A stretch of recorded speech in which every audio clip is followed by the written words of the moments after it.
of the 66 Days to Transform Your Self Image series. Welcome. Your host, Laura J., is thrilled to be with you today. Thank you for tuning in when you have an opportunity to be part of the fun. This is my first chance to come to you with the 66 Days to Change first intro message, which is one that I'm actually going to read to you, the email that I wrote for those who sign up in my series. And I'm going to be honest, I'm figuring out how to get this campaign going within my Aweber account, and it's taking me a bit of time because techie is not my strong suit. However, it needs to happen, so I'm doing my best. And I appreciate your grace and your patience and your participation. I appreciate the encouragement and all of the birthday love that came my way yesterday as well. Being 33 feels pretty sweet, and I am very grateful to be here with you. And so, here now, as I see many of you coming online, thank you very much. Great to be with you.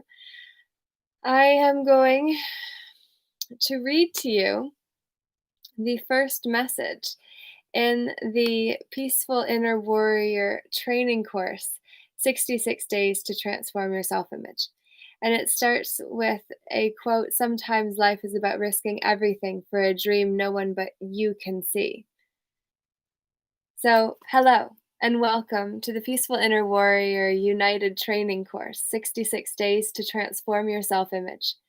Today, you're going to learn the basics to coach yourself through the emotional highs, lows, and in-between phases of the sacred sojourn of the soul you are personally experiencing and that we are together going through too. I'll cover what coaching actually is, why emotions are tools to guide us, and how crucial critical thinking is to current times. What coaching actually is. First, let's debunk a crucial myth about coaching that will remove a lot of unnecessary pressure from the process. This is important because people commonly assume coaches need to have the answers when the best coaches actually have the opposite: questions. Coaching is not about offering solutions to problems, but about asking questions that help the individual find answers they were not aware of. Having a skilled coach can be expensive, but wasting time, energy, effort, attention, and money figuring it out on your own can cost more. That being said, understanding the power of intentional questioning can be invaluable when maneuvering the process of transformation with a limited budget. Holding space is an essential skill we must all learn. I once had a coach who would have me share the drama and trauma of uncertainty since our last session before then sharing how that tied to lessons she'd learned that week or teachings she felt were relevant to what I was sharing. At the time, it was helpful because I was looking for an outer authority to solution my problems for me. And I had the perfect coach for that. But as I learned what coaching really is and became more willing to dig deep and stick with questions that uncovered answers I hadn't previously been aware of, I learned to discern coaching from mentorship, teaching, consulting, and training. It was perfect for the disempowered state of consciousness I'd been conditioned to uphold by the victim mentality that is culturally pervasive. But all the suggestions I received were only her best ideas as to what might work for me based on what had worked for her or what she saw as possible. Anybody else's suggestions or input is only their best guess as to what might work given their map of the world, not yours. So now it is time to become more clear about what's really important to and for you. Given the fact this is your life, you are the only one who can change your response to the circumstances of your life. And for that reason, it's time to take responsibility for committing to the best solution you discover. Pregnant pauses are those moments, sometimes several in a row, after a question has been asked or comment made where a person is thinking and digging into new levels of awareness that feel like foreign territory. Becoming comfortable with silence is a huge key to the coaching process because even when doing it for yourself, so start to savor them. Be willing to sit in the discomfort of silence and stay focused on the question at hand. Honor the time it takes to find several solutions and then commit to the one that makes the most sense and that you're willing to fulfill. Takeaway: use a journal to brainstorm as many possible solutions as you can. When you feel you're done, ask, "What else?" and see what else comes out. Most of the time, you will find gold you hadn't noticed before. And after repeating the process several times, review your list and choose the solution you're willing to commit to taking action on. Why emotions are tools to help us. Next, we'll talk about why our emotions are designed to help us. This is important because until we are able to make friends with the feelings that show up to guide us, they will control us instead of helping us the way they were intended to. Here's what you need to know about emotions: energies in motion that must be directed through intention or attention. It is time to break the habit of routine and familiarity so that instead we are able to begin feeling emotions that we were previously trained to discourage, discredit, doubt, blame, defend, and resent in the moment they arise. Far too often, we try to blame or tame energies that are meant to be in action, despite knowing that where our attention goes, our attention flows, energy grows, and expansion takes root.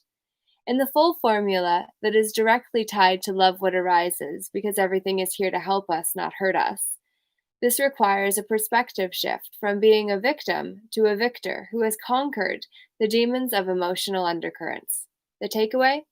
Familiarize yourself with the high rise of emotional awareness theory that places Abraham Esther Hicks's emotional guidance scale over top a high rise building with each floor representing a different level of emotion. Still waiting on a version of the high rise of emotional awareness more aligned to my vision for it. So, in the meantime, see the origins of the emotional guidance system channeled by Esther Hicks and the consciousness known as Abraham.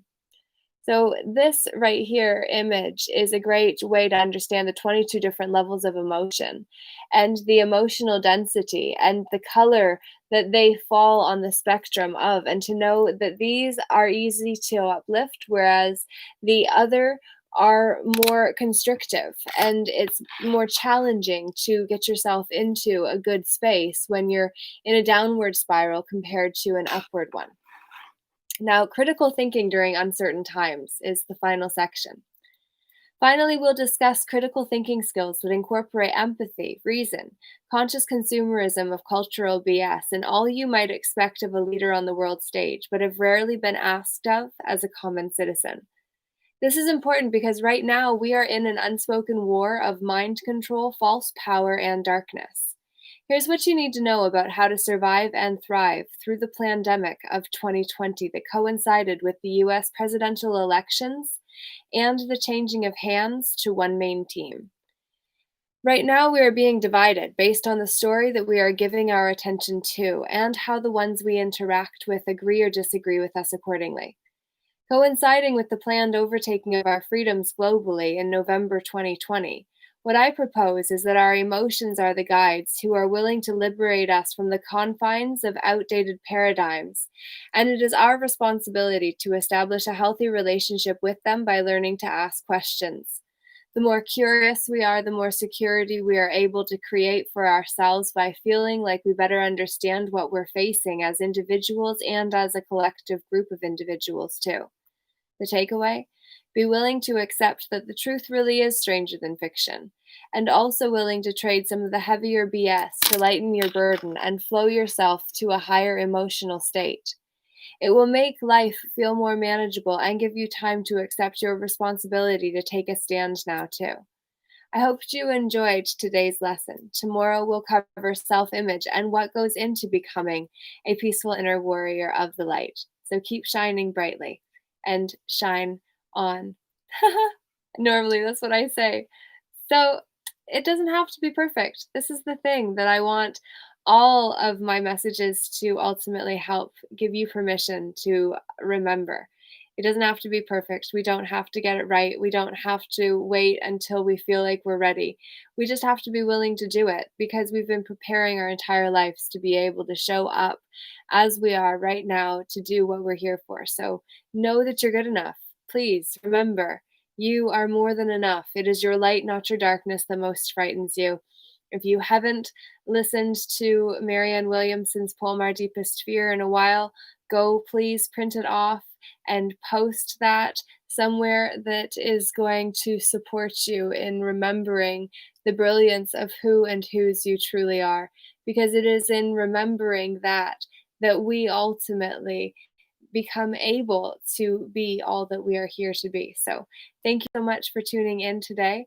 I send you massive love and appreciation. And I also say that today is the first day of the 66 Days to Transform Your Self Image course. I'll be doing daily messages. I had intended to start it yesterday, but between three different activities that took up most of the day, I was spent and I didn't have anything left to give on a day that was when I was birthed into this world. And now I rebirth myself by offering to you something that I have had in the stew for many years now.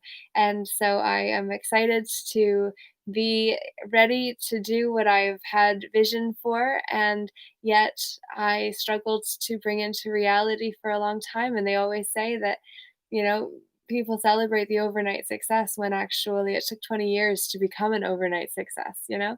It's like it all looks maybe polished at times and maybe flows, and it's just like, how does that happen? And oh my God, they're so much better or different. But come on, it's just practice. Whatever you practice at, you get better at. Where your energy goes, your attention flows. You are so much more fabulous and glorious and magnificent than you even remember. So I am grateful to be here with you. And I also am going to send you on your way so that you can play for another day in the way that you choose to for you and to light your heart up, because that is how you keep shining brightly in a world that needs you to be standing strong and healthy in your whole self more now than ever before. So much love and many blessings sent your way. And if you are not already subscribed to the emails that I'll be sending, which include messages like these, go to ljeh.ca and make sure you subscribe and share it with friends, because I really look forward to being able to actually share what is in store and has been brewing for so long and now is finally ready to come. It's time. Oh, that's the white. Follow the white rabbit. Follow the white rabbit. Where are we following the white rabbit? Where are we following the white rabbit? Where are we following the white rabbit? White is for peace and wisdom too, and so it's time for us to know that we are going to the mountaintop. It is time for us to unite in the name of the light. This is my song to you. I ask you to be willing to sing whatever is true for you and to share the ones who know who they are. I send you love and hope that you will be willing to be yourself, regardless of how crazy others think that it be. It is not about making anyone else more comfortable. It's not about trying to push them just because you can. That is bullying and not acceptable. That was the way we grew up and the way we learned to get power from others. The bully, rescuer, and victim triad. That's what we learned so much from, and now I say to you, it is time to find a new way forward. Whoa, it's time for us to unite in the name of the light. Oh, it's time for us to say goodnight for now. Today is day one of these 66 days to change your self-image. I hope that you will use this inspiration to be more of yourself and to know that it doesn't have to be perfect all the time, because you're daring to try. It's good enough to challenge someone else to maybe step up to the plate that they may have been backing away from, but the strength of your example may be just what it takes to help them say yes to themselves. Sometimes that's what we all need, and so I do this because sometimes I need a reminder to do this in moments when I'm scared too.